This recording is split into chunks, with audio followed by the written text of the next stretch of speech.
साथियों के आंखों की चमक इस बात की गवाही दे रही है। बड़ौदा हलके के लोगों ने और विशेष तौर पर इस हलके की ये जो केंद्र बिंदु है बड़ौदा गांव, इस गांव के लोगों ने भी अपने लाडले को एमएलए बनाने का मन बना लिया है। साथियों, आपकी भीड़, आपके जोश को देखकर ना केवल आपने इस बात पे मोहर लगाई, बल्कि योगेश्वर की जीत को निश्चित से सुनिश्चित बनाने की ओर आज आपकी ये भीड़ इस तरफ इशारा कर रही है। मैं आज आपका आभारी हूं कि मुझे और मेरे साथ आए सभी और जिनके अगुवाई में आज हम आए हैं, मुख्यमंत्री जी को भी आपने पगड़ी पहनाई। ये पगड़ी हमें नहीं पहनाई, बल्कि हमारे माध्यम से अपने लाडले योगेश्वर के सिर पर रखने का काम इस हलके ने किया है। मुझे उम्मीद है कि जो विश्वास 36 बिरादरी का चौधरी देवीलाल के परिवार के इन लोगों ने आज योगेश्वर को दिया है, अपने लाडले को दिया है, 3 तारीख को जब वोट डलेंगे और 10 को जब गिनती होगी, शाम को 5 बजे जब रिजल्ट आएंगे, तो कम से कम 20-25 हजार वोटों से अपने लाडले को जिता करके हल्के से भेजने का काम यहां के लोग करेंगे। सम्मानित साथियों, आदरणीय बुजुर्गों, इस गांव से हमारा 4 पीढ़ी का नाता है। चौधरी देवीलाल आपके बीच में, उनका क्या आपसे रिश्ता था मुझे बताने की आवश्यकता नहीं। मेरे दादा चौधरी ओम प्रकाश चौटाला हों, चौधरी रणजीत सिंह जी आज हमारे बीच में बैठे हैं। सारा जीवन, राजनीतिक जीवन, समय समय पर जब भी मौका मिला हम आपके बीच में आए।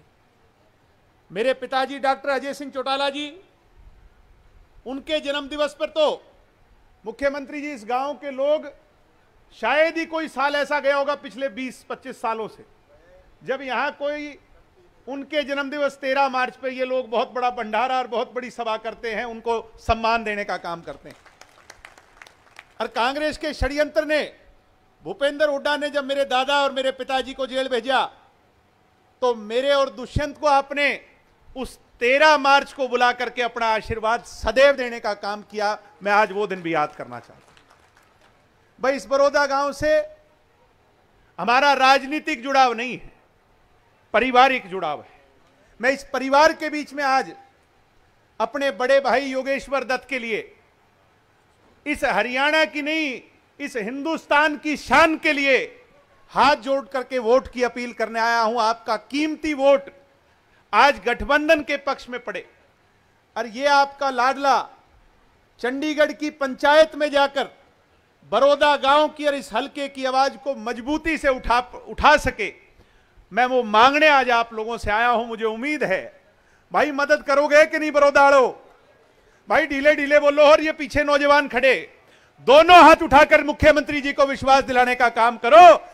भाई, जो ढोलकी, पहले ढोलकी हुआ करती, आजकल तो मशीन होती, उस मशीन ने ठाडा भरण का काम इस बार बड़ौदा हलके के और बड़ौदा गांव के लोग करने का काम करेंगे। ये भाई पीछे खड़े नौजवानों, 2 कैंडिडेट हैं, तीसरा कोई टक्कर में तो नहीं है क्या? कोई तीसरा कोई टक्कर में नहीं। टक्कर में यो भी नहीं, मगर कांग्रेस की बात करनी जरूरी। एक तरफ योगेश्वर भाई, कौन है योगेश्वर दत्त? वो है योगेश्वर दत्त जिसने गांव से उठकर, इस हलके से उठकर, इस जिले से उठकर, इस हरियाणा से उठकर इंग्लैंड में जाकर, इंग्लैंड वाले कौन से हैं, तो हमने बेरा है कि नहीं, जिनने हमें गुलाम रखा, उन अंग्रेजी लोगों के यहां, उन अंग्रेजों के यहां इंग्लैंड के अंदर जाकर उनके पहलवान को पटखनी देकर, चित लगाकर तुम्हारा तिरंगा झंडा फहराया था कि नहीं फहराया था भाइयों?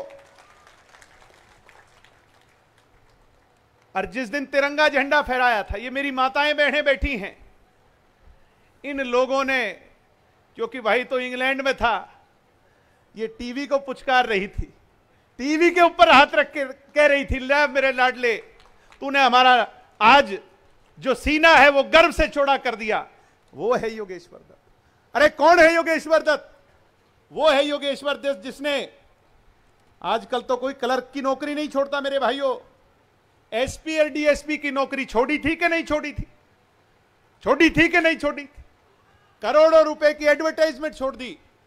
ये सुना था मैंने भाई, इसको कोई शराब वाले एडवर्टाइजमेंट देने लगे, कहने लगे भाई योगेश्वर शराब की एडवर्टाइजमेंट कर दे। योगेश्वर ने कहा भाई पहले मुझे ये साबित करके दिखाओ मेरा जैसा शरीर किसी शराबी का इस हिंदुस्तान में हो, तो अगर कोई घी की हो, घी के पीपे की हो तो कर दूंगा, शराब की एडवर्टाइजमेंट नहीं करूंगा। वो योगेश्वर दत्त, ये वो योगेश्वर दत्त है जिसको सिल्वर मेडल मिल जाता। मुख्यमंत्री जी, ये वो योगेश्वर दत्त है, रशिया के पहलवान का डोप में नाम आ गया था, उसका मेडल चला गया था और उसकी कार एक्सीडेंट में उसकी जान चली गई। ये वो योगेश्वर दत्त है जिसने कहा कि नहीं, उसके परिवार पे क्या बीत रही होगी, मैंने मेडल जीता है, कांस्य पदक, मैं किसी का हक ऐसे नहीं लूंगा। ये वो योगेश्वर दत्त है, इसको 2 करोड़ का इनाम उसमें मिल जाता था। अरे इसकी कितनी गिनवाऊं उतनी कम। आज ये लाडला आपका सारी नौकरी छोड़कर, सब कुछ त्याग कर कर आपके बीच में खड़ा है आपकी सेवा के लिए। और दूसरी तरफ कौन है भाई? बालू के नाम बताया, बालू। और वो पूर्व मुख्यमंत्री हमारे हैं चौधरी हुड्डा साहब, हुड्डा साहब के कहां थे जब ये जीत के आया था मेडल? आपको याद कराऊंगा मैं, पहले याद है कि नहीं? भैंसवाल में दिल्ली से दीपेंद्र ले आया था और भैंसवाल में जब योगेश्वर खड़ा था गले लगा लिया भूपेंद्र हुड्डा ने। ये कही थी, ले मेरे लाडले तू तो मने दीपेंद्र ते भी प्यारा है, ये कही थी कि नहीं कही थी? आज ये जो प्यारा था वो इतना दूर कैसे हो गया? क्योंकि हुड्डा के मन में खोट है कि नहीं है? सत्ता का सुख भोगना चाहते हैं। और भालू कौन है भाई? जिसने प्लाट कब्जाए कि नहीं कब्जाए, पंचायतों में क्या क्या नहीं किया मैं कहना नहीं चाहता, आज ये मंच बहुत बड़ा है, आप सब मेरे से बेहतरी से जानते हैं। मुख्यमंत्री जी कहते, वो पूर्व मुख्यमंत्री जी कहते हैं हुड्डा साहब कि महाराज भालू इस पहलवान को चित करने का काम करते। अरे हुड्डा साहब, ये कोई चिड़ियाघर का चुनाव नहीं, ये बड़ौदा हलके के भविष्य की कहानी लिखी जानी है। वो भालू कहता है, किसी पत्रकार भाई ने पूछ लिया, बोले शैलजा जी कब आएंगी?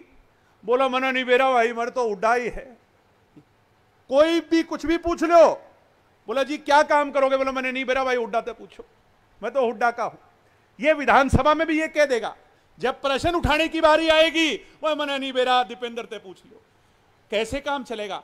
अरे ऐसा एमएलए चुनना चाहते हो या ऐसा एमएलए चुनना चाहते हो 90 में खड़ा हो तो न्यारा पहचाना जावे? साथियों, ऐसा एमएलए चुनो कि हिंदुस्तान की शान, अरे डंका बजेगा कि कश्मीर से कन्याकुमारी तक टीवी पे खबर चलेगी, भालू जीत गया तो कोई पूछे भी को नहीं, और ये भाई जीत के जाएगा तो सारे देश में इस बात की चर्चा होगी कि एक देश का सितारा आज बड़ौदा हलके की महान जनता ने उस पर मोहर लगाकर विधानसभा में भेजने का काम किया। आज मौका आया है महान लोगों, इस मौके को चूकियो।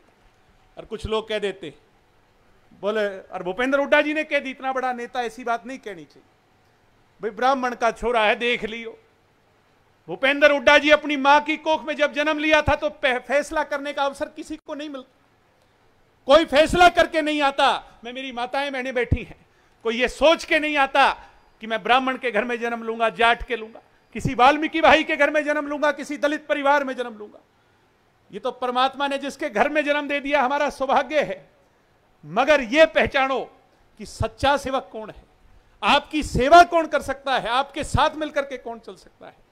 इसलिए बांटने वाले लोग बहुत आएंगे, मगर ये मिसाल है, आज जोड़ करके दिखाओ साथियों। 36 बिरादरी के लोग, जो 36 बिरादरी का सांझा है, मैं पूछना चाहूंगा, जब ये मेडल लाया था आपने इसकी जात पूछी थी क्या? बता दो, बीच में बैठे नौजवान, पूछी थी क्या था हमने जात इसकी? तो जब इसने देश को गर्वान्वित किया, आज हम बड़ौदा हलके के लोग अपना फर्ज अदा करें, वो मौका 3 तारीख को आया है। मैं जननायक जनता पार्टी की तरफ से डॉक्टर अजय सिंह चौटाला जी और दुष्यंत का संदेश लेकर आपके बीच में आपसे अपील करने आया हूं।